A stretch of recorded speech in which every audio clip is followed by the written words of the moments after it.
Next up on this week's edition of Freedom and Prosperity Radio, it is the hottest topic anywhere, not just on the campaign trail. You've got denials, accusations, innuendos. I can't think of a time when three initials have caused such an uproar as CRT is doing this year. Joining us, Central Virginia Chapter President of No Left Turn in Education, Yael Levin, is on the Newsmakers line with us. Yael, thank you so much for, first and foremost, doing what you're doing at No Left Turn in Education and for joining us this week. Thank you so much, and thank you for having me. So, we see it all over the place. I worry a little bit because right now a lot of the activism is facing school board members who have begun taking the stand that this was all mandate from the state. And in a Dillon rule state like Virginia, I know that this did come from the State Board of Education first with funding from the governor's office. This is why we've brought it up in our gubernatorial interviews and should be an issue for the General Assembly elections as well. But certainly the local school boards have an ability to determine how much. We've seen several school boards actually say, no, we're actually not going to participate here in Virginia, correct? Correct. So it's not 100% correct that it's coming all from the state. There have been school divisions in the Commonwealth of Virginia that have been already doing this long before the state started pushing this down. Henrico County, for example, has had, I think, for the last 3 years, if I'm not mistaken, an office, a director of Office of Diversity, Equity, and Inclusion, which are code words for CRT. And other school divisions have had similar positions and similar committees. So it's coming from the state. It's getting pushed down from the Virginia Department of Education, but it already started in some school divisions in the country long before. Last week, Albemarle County School Board chair sent out an email to residents in an attempt to debunk the idea that there is critical race theory in their curriculum. But in it said that this experiment is very important to the future of our children. And I think that admission that all of this is just experimental, should be the first and foremost thing that parents of any political stripe should say, hold it. No experimenting on my kids. Correct. So I am actually not a Republican. I'm not a Democrat. I'm very much an independent, and I'm very much middle of the road politically. I have some very liberal views, and I have some very conservative views when it comes to fiscal policy and things like that. Mm-hmm. This is not about politics. And CRT, it's true that it is not being taught in our schools. CRT, critical race theory, is a graduate level course. It's a law school level course, but it is being applied in our schools. And teachers are getting trained on the tenets of CRT under the guise of diversity, equity, inclusion, under the guise of culturally responsive teaching. And if they're being trained, then what do you think is coming into the classrooms if that is what they're being trained on? And when it comes to experiment, the only experiment I can think of is the Marxism experiment, because this is a 100% neo-Marxist movement. Well, we saw what happened 25 years ago when they started experimenting with everybody gets a trophy for participating, and we stopped keeping score as well. That is exactly why we are where we are today. I attribute all of our situation today to them. You're not wrong, because these are young people who are now young adults making decisions on equity, as you mentioned, inclusion. Yael, talk about one of the things that I think parents are, and maybe this is an offshoot of COVID, that parents actually got to see some of this. You mentioned a lot of this has been wheedling its way through for several years. Many of these policies go back to the 2017 riots here in our flagship city in Charlottesville, where a lot of governments set up human rights offices. We now have a civil rights office in the Attorney General's office, which I thought was his job in the first place. But that's but it seems to be a fruit of that. So the government sets up these human rights offices. So far, I haven't seen anyone reporting any that they've found, but they're there and they use up taxpayer dollars. But now this is sort of now filtered down, is maybe the wrong way to say it, to the schools. Well, it's subsidized in schools because this is what when young adults go to college for teaching degrees, this is what they're learning, and then they're getting this professional development trainings on the tenets of CRT, and so of course it's being filtered down to the schools. And let me be very clear: our movement, we are a grassroots movement. We're all volunteers. We don't have any paid employees.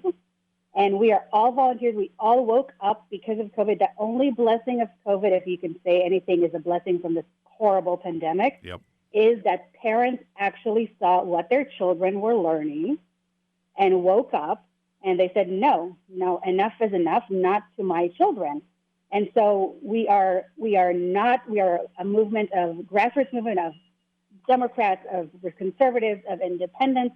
This has nothing to do with politics. We want all of history taught, including slavery, including Jim Crow laws. We want children to learn that there are people who identify as a different gender. That's okay. We just do not want our children to be indoctrinated. Some of this becomes, and I've raised 3 children of my own. If you reward somebody for a behavior, for feeling a certain way, other kids are going to want that reward too. And that's where I think there's a soft line where an educator might say, well, we're not indoctrinating children into alternative lifestyles. But if you're creating a special class of reward or acknowledgement for it, that's going to encourage some kids to say, well, that's what I want too. It's going to encourage it because kids are kids, let's face it, okay? They go with what their friends are saying, what their friends are showing, how their friends are behaving because they are influenced by their peers. And let me tell you another thing. I have 2 teenage boys, okay? God bless you. I guarantee you that if they're all of a sudden the school says, hey, if you identify as transgender without having to show any diagnosis, any medical document, because gender dysphoria is a true condition, okay? It is very rare, but it is a true condition, and those children who have gender dysphoria do need to be supported. Absolutely, 100%. But I guarantee you my 2 teenage boys and other teenage boys like them are just going to say, well, I'm transgender because I want to see girls in the bathroom because they're teenage boys. And that's part of it is very similar. We had a very controversial story, that turned out to be based on no facts, written in Rolling Stone magazine about rape at the University of Virginia, Correct, I remember. Which I pointed out really punishes and harms the people who are legitimately the true victims. Yeah, and as you mentioned, there are people who really are trying to find themselves, really don't know these answers, and this is sapping away their needs. It's very needs. harmful for those who actually have gender dysphoria, yes.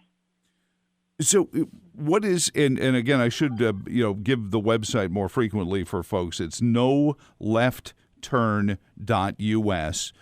And go there. What resources can parents download? Because these educators will show up with 5 or 6 PhDs after their name, and they'll tell you how well educated they are. It is fine. I believe me, I want an engineer building a bridge. But when it comes to educating a kid, I think a fair point is we're falling behind in math and English. Kids are not learning to read by high school, and we're playing games with social experiments. Let's just do a better job of teaching the basics. Right. So while all these people have PhDs and advanced degrees and everything, we, the parents, know what is best for our children. Their job is to teach math, reading, writing, history, science. Okay, and what's happening now is school divisions are paying in the hundreds of thousands of dollars for all these professional development trainings for the teachers. And then they keep saying, there's a gap, there's an achievement gap. There is an achievement gap. That is correct, and part of it is racial because of the poverty cycle is more pronounced in Black and brown communities. Part of it is racial. But let's put the money into one-on-one instruction, into small group instruction to elevate those children who are struggling to get them out of the poverty cycle. Not in these professional development trainings. For example, a 45-minute Zoom with Dr. Ibram X. Kendi, and it's not even his real name, will set you back $20,000. Great work. So that's what our taxpayer money is being spent on instead of small group instruction, instead of one-on-one instruction, instead of hiring more teachers' aides to elevate children who are struggling. Well, and even from a municipal level, fighting the poverty issues that are gripping these communities, and it's almost as if their regulatory capture and all the things that we speak about economically that have driven down job opportunities, create these scenarios where then they can say, well, the black and brown community is poor because they're black and brown, rather than we've driven the jobs out of there. Exactly, and then they put all the blame and the solution for the schools, and the schools are not set up to solve all of these societal problems. Schools are not set up to solve socioeconomic issues of our economy and of our society. Now, if we're talking about our website, if you go to noleftturn.us, you can have information by state. We talk about alternative curriculums. We have example letters, example petitions. We're working on distributing our model legislation all across the country, and especially in Virginia, of course, because I'm doing it in Virginia. You can report incidents of CRT and CRT-like things that are happening to your children in schools. We have, if you get a user ID and login, you can become a member of, each chapter has its own page on our website, because we're moving away from Facebook because we took Oh, sure. At some point. Yep. Well, our website, yeah. So let me ask you this.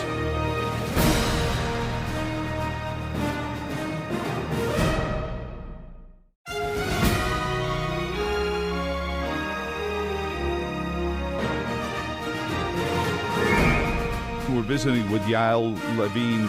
She's the Central Virginia Chapter and Technology Communication Officer for No Left Turn in Education, noleftturn.us. A lot of discussion has gripped the election cycle here in Virginia about school choice, perhaps more so than ever before, where parents are saying, I want to vote with my feet, but I'm paying a lot of money in taxes that are going to go to the school division. Can I use that for private education in some way, shape, or form? I don't want to, be the anti-public schools. I went through public schools myself, but they need to have some competition so that they can't just behave with impunity. Is that a fair thing to say? It is. So my children go to public school. They used to go to private school for their first few years, and they've been in public school for 3 years now. And I do believe in public schools, and I do believe that public schools are necessary, because the only way, in my view, to end what they call systemic racism and what I call the cycle of poverty, is to have high-quality education available to all, no matter what your zip code is. Amen. So you can do it by vouchers, you can do it school choice, but people, and I do support school choice 100%, but people have to remember this is also happening in private schools now. Yep. So having school choice is not the end-all solution to everything. It's going to be very helpful because it will cause competition, but it is also happening in private schools. And for me, the way to end this systemic racism that they call systemic racism, what I call a systemic cycle of poverty, is to eliminate the teachers' unions, because they are the ones perpetuating this cycle. Because they're not focused on what's in the best interest of their children. They're focused on what is in their best interest.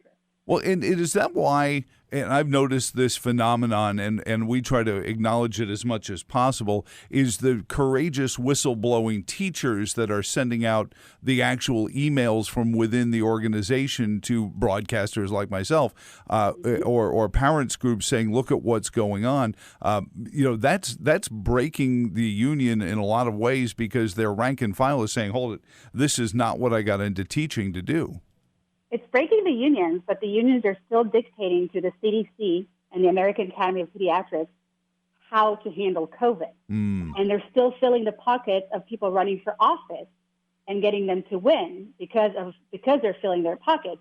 So they still have a significant amount of influence, even in Virginia, when there's technically it's a right-to-work state, and now it's left up to localities.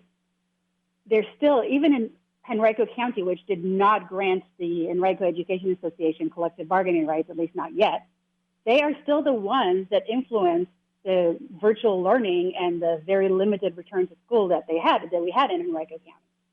In Richmond City, they shut down the school for the entire year. So they're still influencing because they raise a lot of money and donate it to political candidates. And insidiously, and I've watched this for decades, they show up when budgets are being decided, and they act like they're holding your kids hostage. They are holding our kids hostage. Yeah, and we need to get them back. And they hold our kids hostage for a full year, for a full academic year. Do you know? And I know that so much of this, parents are afraid. But do we take hope from the school boards that have, especially Southwest Virginia, voted down this movement and listened to their constituents when they rose up in protest? I do take hope. We have made some progress. We have those school divisions. We have Chesterfield County School Board that voted to ban CRT. The issue is that they say they ban CRT, but they still have all the diversity, equity, and inclusion stuff. I take comfort from Powhatan County School Board, who just 2 weeks ago decided to pull out of the Virginia Inquiry Collaborative, and one of their school board members resigned, and a couple of principals resigned.